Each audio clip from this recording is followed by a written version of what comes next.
You're listening to Bad Dog Agility, bringing you training tips, interviews, and news about the great sport of dog agility. I'm Esteban. And I'm Sarah, and this is episode 201.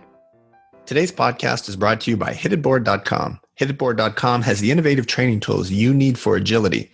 Having problems with the dog walker A-frame? The HitItBoard can fix that. Your dog doesn't like tugging? They'll love the Tug It. Can't move your A-frame around by yourself? The Move It can. Go to hititboard.com and use discount code BDA10 to get 10% off your order. That's hititboard.com. Today's podcast is also brought to you by Elite Science. Unlock your dog's full potential with a unique competitive edge solution, 1TDC. 1-tetradecanol complex is a patented blend of unique fatty acid oils designed to safely and effectively keep joints and muscles at their best to maximize performance and shorten recovery time. 1TDC is the next generation of fatty acids and is used by many current and past national agility champions and world team members. All of our listeners will automatically qualify for a great 1TDC special offer by purchasing online at BDA1TDC.com. That's BDA, the number 1, TDC.com. And I am back after summer vacation. I know that you and Jennifer did the Welcome Back podcast with Max last week, but I think this is my first appearance on the podcast. That's right. We excluded you. Well, I needed the extra recovery time. That's right. It was a tough summer. I mean, those kids have a lot of energy. They do. That's what I spent August doing. And I'm very pleased to welcome to the podcast today, welcome back to the podcast, two-time national agility champion with the American Kennel Club. That's Sarah Baker. And she is also a preferred national champion. Oh, by the way, she got runner-up at Westminster this last year. And she's the alternate. So she's a member of Team USA that will be attending the World Championship. That's coming up pretty soon in 2 months. In 1 month. 1 month in October. And she is back from her European vacation, National Lampoon style. She was at the European Open with her Border Collie Hops. And they also hung out for the Border Collie Classic. And so we're going to talk about both of those events today. A little more focus on the European Open. But welcome to the podcast. Hello, everybody, and thank you. Okay. Have you recovered from your trip? For the most part. Yeah. Back to about normal. Yeah. That's right. How recovered are we ever? Yes, exactly. That's right. Well, let me give everybody a little bit of background. We are going to start with the European Open. And when we talk about the European Open, we're talking about 37 different countries represented at this event, which was held about a month ago, and it was in Austria. Now, there are really two, I think, premier events for the FCI that people here in the United States, at least, are very familiar with. That one is the Agility World Championship. We talked about that. That's going to be in October. But the other one is the European Open. So what's the difference between the two? Well, there's some very big differences. You know, at the World Championship, 3 heights, every country gets 4 dogs. So a full team would be 12 dogs. But here at the European Open, we're talking about 32 dogs. 16 of them are going to be big dogs. 8 of them are going to be medium. 8 of them are going to be small, typically. And so for the purpose of level of competition, there are going to be many, many more dogs at the European Open, right? And they allow mixed breeds. That's a big difference. And on top of that, the finals is just one run, standard, or what people in Europe would call agility. Hello, running contacts. Exactly. And the difference at the Agility World Championship is, in order to be the individual champion, they take your standard run and your jumping run, they put it together. It's a combined score, right? So if you're weak in one or the other, you're not going to finish as high as you otherwise would, right? So very different way to determine the overall champion there. And, you know, I think it really has a big impact on strategy and what kind of champion is crowned. So 2 very, very different events. The interesting thing about the European Open, and Sarah, I think it's a tougher competition. And here's my case why. We looked at the German team last year for the Agility World Championship, 4 amazing dogs, and they left dogs at home that were medaling at European Open. And if you look at the results, even for the European Open now, they had dogs in the top 10 that weren't on last year's team, and I don't think are going to be on this year's team. So Germany, is one example, is a country with a lot of depth. You know, they've got dogs in there that would be the best dog in at least 15, 20 other countries. would be the number one dog. And they can't even get on their world team. So they can't go to the world championship, but they can go to the European Open and we can see those dogs there. So I really like the European Open for that event. I'm excited that you and Hobbs were able to be there. Let's start off right there. There's both team and individual. So tell us a little bit about that. How many team runs do you get? How many individual runs do you get? Which ones start off the competition? Is there a practice day? Kind of walk us through it. Well, we had 2 practice days before we got to the event that Coach Ann arranged for us. Then Thursday, we had a very, very short team practice on the same surface that we would be competing on. And then Friday, we had our team runs, 1 agility, 1 jumping. And Saturday, we had our individual runs, 1 jumping and 1 agility. Okay. So on Sunday, did they do... Okay, so did they run the team events and then the team final? And then, like, where did they put the team final and the agility finals? Like, where were those two in relation to each other? Those are both on Sunday. They're both on Sunday. So you have a little break. You do the team. You know who's going to the finals for team, but then you run individual before you get to... Yeah. So those the teams that made it to the finals are like, don't you get hurt in the individual. Right. Yes. We need a medal for team. Right. And so now I think we'll take this opportunity to go over some of the results. And I'm just going to tell you right now, I'm going to pronounce all of these names wrong very badly. And so what I want you to do, listeners out there, if you are from that country or if you are that person, please send me a message and do a recording of how to pronounce your name. Because I guarantee if I'm saying your name now, it means you're really good at agility and you will probably get a medal again in the future. And I'm going to have to say your name again. So instead of me saying your name wrong all the time, you can fix it for me. And I'll say it better next time. Sounds good. Yeah. Okay.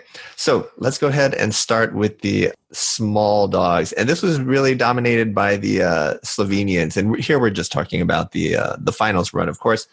The winner here was Marisa Podjed and her Sheltie Nye with a time of 37.59. Just by 600, she beat out fellow Slovenian Sandy Okanovic and Sheltie Maya, 37.65. Alberto Marmo and Parson Russell Terrier and his Parcel Russell Terrier, 38.23, took the bronze. And that was just a little bit ahead of the great German Tobias Wust and his Sheltie Dorte, 38.34. And of note, we had a tie for 5th. And I'm going to talk a little bit about that later with you, Sarah, about the course difficulty, because I noticed there were a lot of ties. Francesca Arndt and Sheltie Yell tied with American Cassandra Schmidt and Miniature Poodle Bliss. That was for 5th place. And the Slovenian team, simply the best. So some of the teams were named and some were not named. Did you notice that, Sarah? And what was your team name? Our team was USA BCs. We were not very creative. Okay, but some teams didn't even have names. You know, they would be like Country A or Team like Germany 1, Germany 2, Germany 3. Right. And not everybody came up with names, so I think that's okay. But they were both these dogs that finished 1st and 2nd from Slovenia were on that same team. So no surprise there, catching the double gold, at least for those 2 handlers.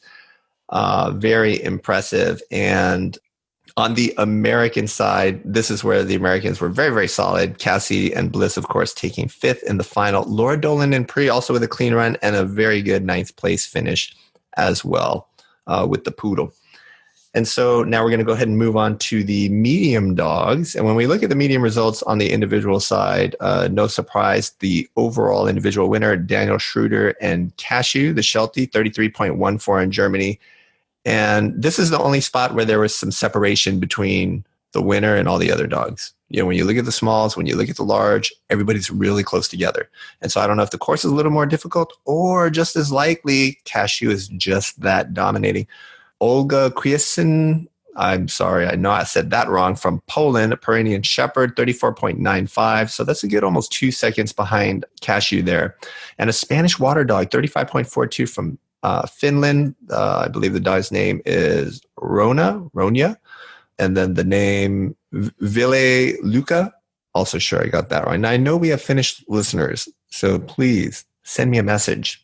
Or leave a comment on Facebook with the pronunciation too. And the team winner on the medium side is it was an Austrian team anchored by Werner Goltz and Esmeralda, one of my favorite all-time teams.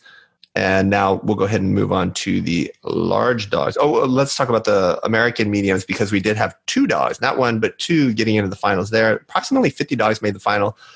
John Nyes and Shelty Boss, and Marcy Mantell and Shelty Stripe. All right. And one other thing that I wanted to point out is that I believe Cashew is the defending world champion in the medium height class as well. So that's quite a finish for them to be the AWC world champion and then the EO world champion. And I would expect to see him back at AWC this year defending that champion title. Yeah, very dominant wins in both of the premier events with the same dog. So pretty incredible there. I think that they're probably the it dog in the medium height class right now. On the large dog side, the Germans, just like at the World Championship, were again dominant. 4 of the top 15 finishers in the final were all from Germany. Total of about 69, 70 dogs, I think, running in the finals for the large dogs. We did the podcast with the winner last week. That's Max Sprinz and Bax, 34.66 from Germany. And we had a tie for second place, 34.95, so 29 of a second. Behind Bax came Jack and Lisa Frick. Lisa Frick, of course, multi-time world champion with her Border Collie Haas, and now Jack is starting to do some really, really good things. Mona Griffenstein and Q, I think is how you say her dog's name. I'm not sure. 34.95, also from Germany. Now, remember, they were the runner-up at Crufts to Jenny Dam and Lily in the international final. Right, so they're putting up some very good performances in very high-pressure big spots. So very, very well done. If you look at the top 10, they were all within 1 second of each other. The top 10. Now, this we know not just from looking at the results over there in Europe, but we know from the United States as well. The larger dogs, there tend to be more of them numerically, and they tend to cluster a little bit more tightly at the top. All right. Now, who won? That would be one of the Germany teams. And so it's Germany Large 3. And that's a really, really tough group of dogs there. You have Annie Lenz and Itsy Bitsy, who I think is her new dog. She had medaled at the European Open last year, I think, with her other dog. I think that's right. Mona Griffenstein and Q, we just talked about her, right? So she's on that team. Ariane Weber and Tequila and Christiane Fischbach and Jive were the other 2 German team members, but they took team gold in the final. So let's start there. What are your thoughts, Sarah Baker, on course design and difficulty? Like, were you over-prepared, under-prepared? Were the courses a little bit harder or easier than you were thinking that they were going to be? For the runs that I ran, they were about what I was expecting, challenging. I had to and got to run, and Hops was allowed to open up and run. So they were about what we had trained for. When you think about the overall level of competition, obviously at an event like this, it's going to be very, very, very high and very, very different from what you see here in the United States, and in combination with the course design, right? That's going to make for a lot of running and the need for athleticism. But what were your thoughts on just the level of competition, like the quality of dog and handler? It's, you don't want to say it, but a lot better overall than over here. Just incredible ability to send their dog and leave. Just a huge skill that they were able to get ahead for these hard courses, because they could tell the dog to go do this or that and run away. And both, it seemed, dog and human were used to that sprinting, and that we just do not get to practice as much of that over here. Oh, no doubt. I think among all the 3 different ways that I think of being able to generate distance, right? You can start far away from your dog. You can leave obstacles sooner, and you can have lateral distance. It's kind of in my head how I break down distance. They being European style handlers are very, very good at leaving the obstacle early. Like, even before their dog is taking off for it, they're already headed in the other direction. So the dog stays very committed to the obstacle. And it's a great way to generate distance that a lot of people don't think of, because when you see all these people and they're running around everywhere, you're like, those are not distance handlers. but at the same time, that is a distance skill. It requires some skill in teaching to get the dog to take a jump while you're suddenly moving in the opposite direction, and then you're getting out pretty far ahead. And that's how they're able to stay ahead in a lot of these spots. Absolutely. Your point on the comparison of handling and level of competition here in the United States versus Europe is definitely well taken. I will point out one thing, that over there you're talking about small, medium, and large. And then when you get to our championship events over here, the Border Collies are all spread out over 3 heights, right? They're going to be 20, 24, 24C in the AKC, USDAA, there'd be, I guess, or well, now they've got all new heights, right? So again, you're going to have all your best dogs spread out in multiple heights. And so over there, it's a little more consolidated. I think where all the dogs kind of show up for one spot. But definitely they're more used to those courses. And I think, that's going to be an advantage for the dogs. Other advantages are they don't have to travel or fly over an ocean. So let's talk a little bit about that. Tell us about the surface, the weather, how long the day was. How did all of that kind of compare to some big competitions you've been here in the United States? You've been both indoors and outdoors at very big competitions. Well, for me, living in the Pacific Northwest, the heat really hit me this time, and I struggled with it. It's much more humid there than I'm used to, and warmer, and not a lot of access to air conditioning to get a break from it. So I found that challenging. The surface at EO was one of the best I have run on, just fantastic. It was irrigated from underneath, and the sand felt mixture was just perfect to run on. The dogs had grip, they weren't slipping, it didn't get too deep. It was just wonderful. Nice. And you have a practice day, right, to get them used to the surface a little bit? Correct. Yeah, that's awesome. And what about the length of day? Is this something that starts at 6:30 with the first walkthrough and you're not finishing till midnight, or what are we talking about here? We were catching the bus at about, I think we were meeting at the hotel 5 or 5:30 for it. Oh, in the morning? Oh yeah. And then the bus would come 6, 7, 8. Whenever I wanted to show up. Wow. The bus was an interesting adventure this time. But yeah, they were very, very long days. Yeah, don't they have like Uber or Lyft over there? I'd be Ubering everywhere, lifting myself and my dog to the competition. Yeah, we were far enough away from the event site that would have gotten really expensive. Oh, I see. Yeah. All right. Well, so all of that's pretty interesting. We are going to talk about the Border Collie Classic in just a little bit. And actually, I think we can go ahead and move there. Was there anything else that you wanted to add about the European Open? Oh, just that it is an amazing event, seeing all those wonderful teams and all their skill, and everybody is friendly, competitive, and roots for each other. And it's just a fantastic event. I loved it. Yeah, that's awesome. I think I would definitely be spectating there. If I were competing, I would still spectate, especially if I didn't make the finals, right? I would be out there. I'd be watching everything. I'd be talking with people. And because you have so much brain power all in one place. All the best trainers, all the best innovators, everybody's really pushing the envelope as far as like training techniques, not just training techniques, but handling techniques.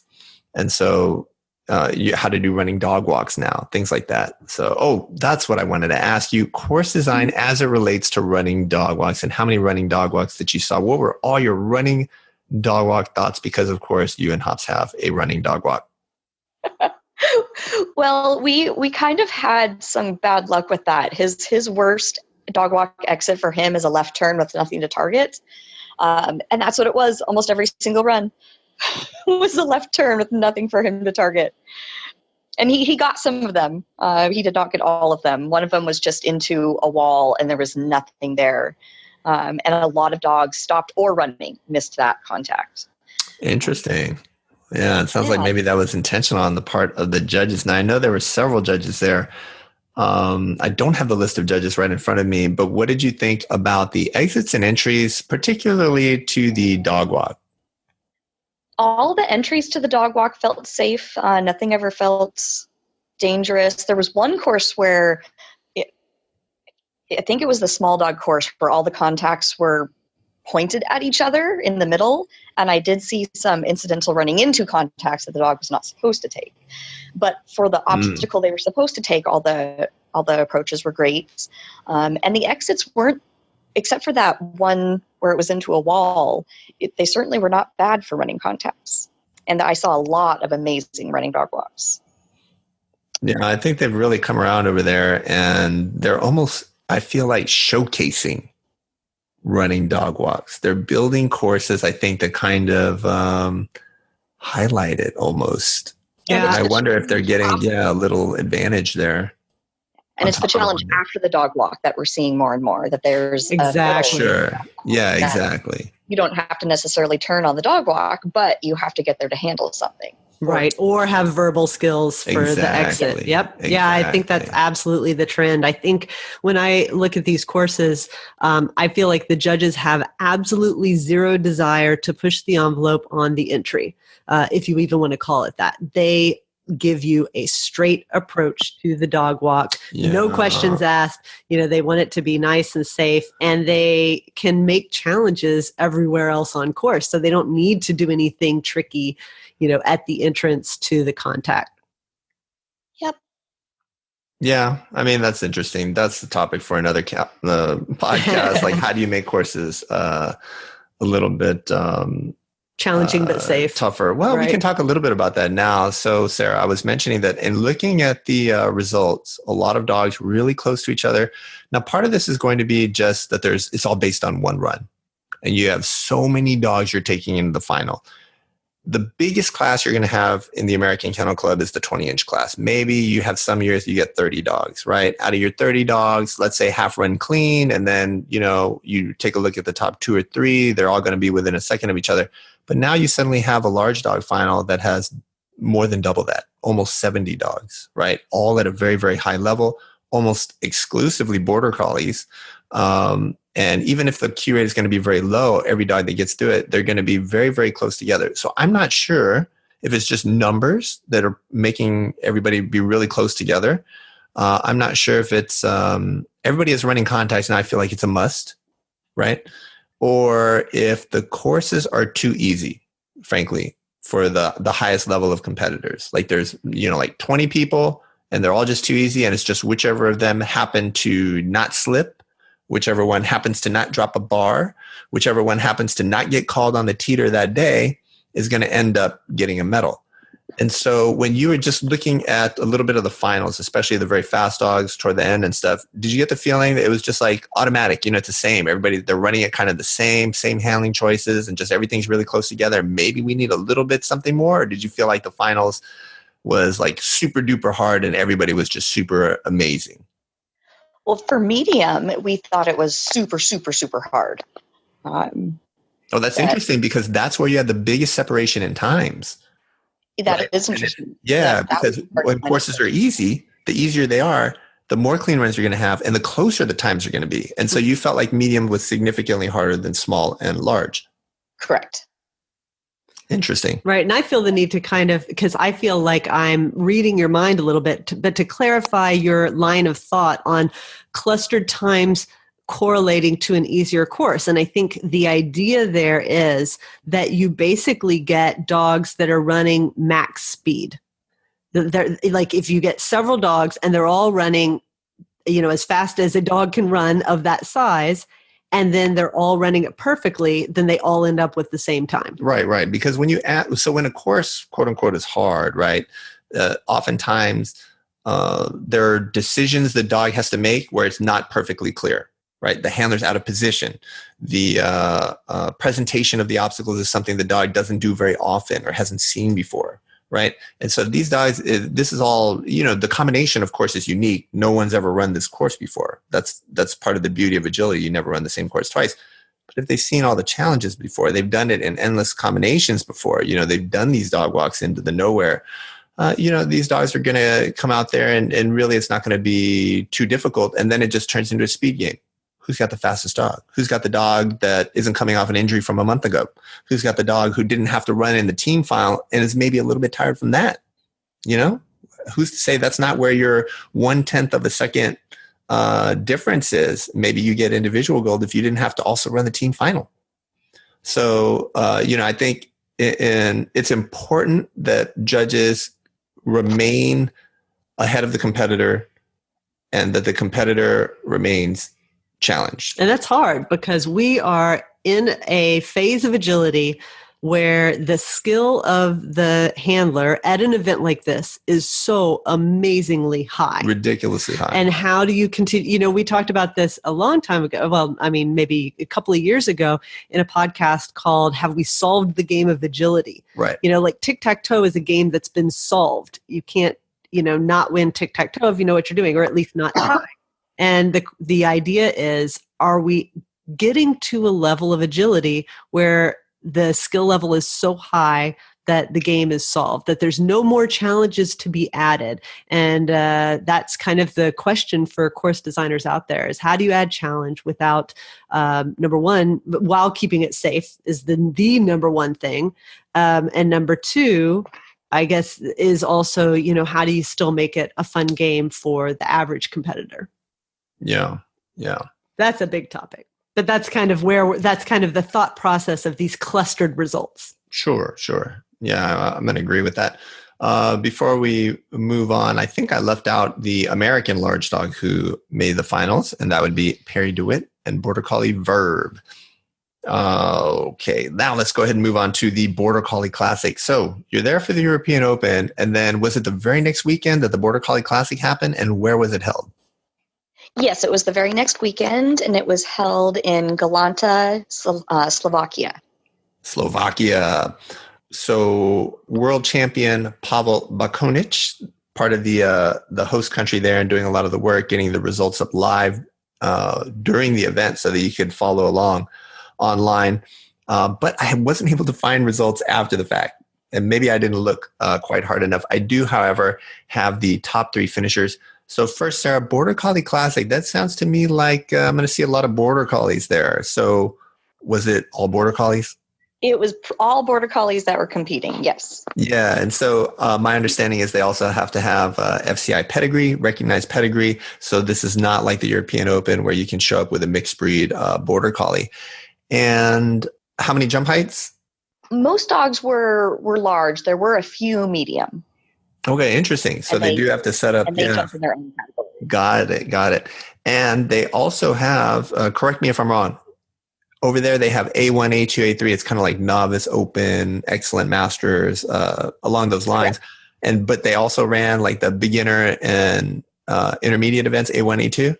Yes. Okay, so that's interesting. It's kind of like a regular trial-ish. Like you can get your titles and stuff and they run all three levels, but it's like a Border Collie only event. Still very prestigious to win, obviously, because so many of the top Border Collies show up for this event.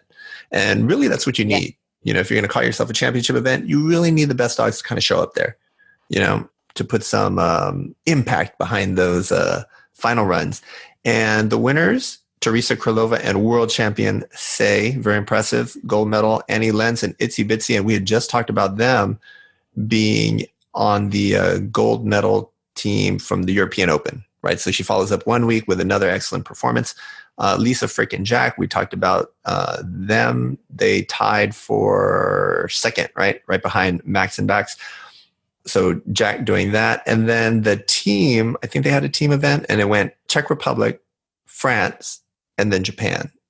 And I know at least at the European Open, Conan was there. I love that dog. But Japan from the Japan team. Yeah. And I noticed in the results they were, I want to say just 1/10, less than 2/10 behind backs.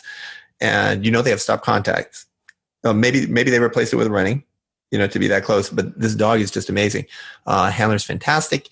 And Japan has just really come so far. So what I wanted to ask you was, how many runs do you get? So you entered the event and you knew you were going to get how many runs? 6. You get 3 jumpers and 3 agility runs. That is amazing. And then on top of that, there's the one final, or are you counting, was there also a team component to this that you ran in? So there's a team final and an individual final, but the team/national final is just the top couple dogs of each country that attended. So when you say 6 runs, they're not team runs. There's not like No. these events are dedicated to team. They just say you're on a team and they USA and your runs count towards Team USA. Yeah, and it's just the agility runs, not the jumper runs. Well, that's weird. Yeah.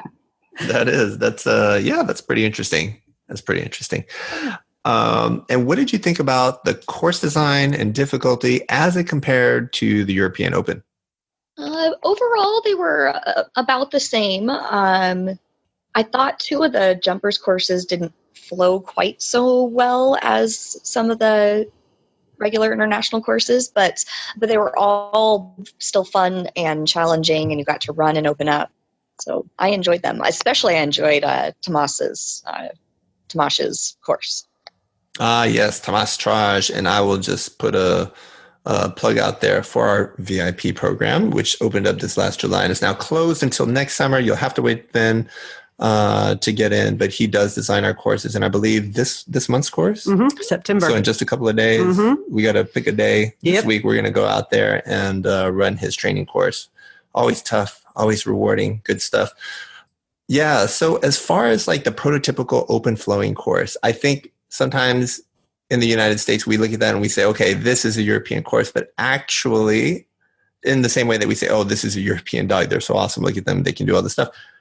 Actually, there's a broad spectrum of courses and dogs, and really what you see on social media and when you follow these events and when we talk about them on the podcast is we talk about the very best dogs. We show the very best videos. We show you the coolest courses that everybody really enjoyed. And we're fast and flowing and all this stuff, but not every course is going to be, X, Y, or Z. Not every dog is going to be X, Y, or Z. And so I just think it's important for people here in the States to keep that in mind, because it kind of works the other way as well. Like not every course here in America is garbage, so just wanted to point that out. A little plug here for USA. And then I wanted to ask, so this Border Collie Classic, that's an open event that anybody can register for? I mean, yes. Anybody who's a Border Collie? Yes, but more people try to get in than are available. Right. So you can enter it, but you may not get in. Right, kind of like Westminster, really. I mean, just in that way, it's a very popular show. But then it has this team component. So basically, a whole bunch of people enter, and then they just see who they have from which countries. Well, then it's just out of your country, whoever has the top scores, then you get into your national finals. The team right, final. But there's no coordination at the country level. It's just like, oh, look, there's 5 Americans here. I had no idea. Correct. Right. Oh, gotcha. Yeah, there's no tryout or anything that would prohibit you from going. Right. But it's nice if you happen to be there for the European Open, then you kind of get a 2-for-1. Right. And I believe, isn't it always right after the EO? That's my understanding. Yeah. So you can, although it wasn't in the same place, but I mean, once you're in Europe, right? Sort of. This is at least just Hey, it's like being in Texas. You just drive around. the next. That's right. Yeah. And what did you think about the running dog walks there? Obviously, same group of dogs. And then you already talked a little bit about the course design, but you feel like the exits, entries are all kind of the same? Yeah, they were. A lot of them, the exits were fairly straightforward, but there were traps and off courses and left turns. And, to me, the crazy thing is the sheer numbers. But most of the big events that you go to, AKC Nationals, the European Open, the large dog is going to be almost all Border Collies. So I guess maybe it's not that different to have only Border Collies. But was there a sense that there are a gazillion amazing Border Collies here? Did it feel different than something like the EO finals? No, because everybody was amazing in both places. Right. And everybody was Border Collies mostly in both places, right? Yeah, most of the large dogs were Border Collies at EO, right. yes. Right. And the surface at the Border Collie Classic was very dependent on what ring you were in. Yeah. Yeah, one indoor ring was bad, and the other was okay, and the outdoor one was okay. Well, I'm super excited that you got to go to that event this year and kind of bring back some information on it, because we always hear about it right after European Open. Everybody's always talking about the winner, but I wasn't really sure what that that show was really all about. I'm glad I got to go too. It was quite amazing. All right. Well, that's it for this week's podcast. One thing that I wanted to mention, I mentioned last week that I will be going to the Agility World Championship. Jennifer is going as part of Team USA. I'm going on my own as spectator, but we are also really excited to do the Agility World Championship experience. And this is going to be an online course, very much like our before and after series for those of you who are fans of that series, where we do course analysis and run analysis. For Agility World Championship, there really aren't maps, so we're not doing the map analysis part, but we have got a small dog, a medium dog, and a large dog who are all going to analyze their own runs from the World Championship, and it is a pretty stellar group. We have got Tobias Wust as our small dog. He is the defending world champion. He's going to do his analysis most likely in German and will be translated to English. We'll be posting both of those. For our medium dog, we have Jennifer Crank with her Sheltie Swift. Now, Jennifer just won AKC Nationals and Westminster with her Border Collie Pink. Swift was in the challenge round at AKC Nationals, a tremendous Blue Merle Sheltie. And for our large dog, we have Jessica Patterson from Canada. She's taking 2 dogs to the event, and we'll decide which one she analyzes once she gets there and runs the event. She's a former European Open champion, and we are excited to have all 3 of those handlers as part of this course. There will be more details on that as we get closer to the event, but I just want to let people know that is our big plan for the Agility World Championship. We'd like to thank our sponsors for today's podcast, hititboard.com, Elite Science, and NTI Global. End of summer sale, your last chance to take advantage of these super savings. Visit shop.ntiglobal.com for the widest selection of dog agility tunnels for both competition and backyard training. Known for free shipping, more options, high-quality products, and low prices, NTI Global has got you covered. They also offer Tamer and Anchor weight bags, along with a full line of accessories and agility storage solutions. Need your agility gear in a hurry? Don't forget to check the in-stock selection. Visit shop.ntiglobal.com and use promo code SUMMER18SALE for 5% savings off today. Promo code good through 8/31/2018. Happy training!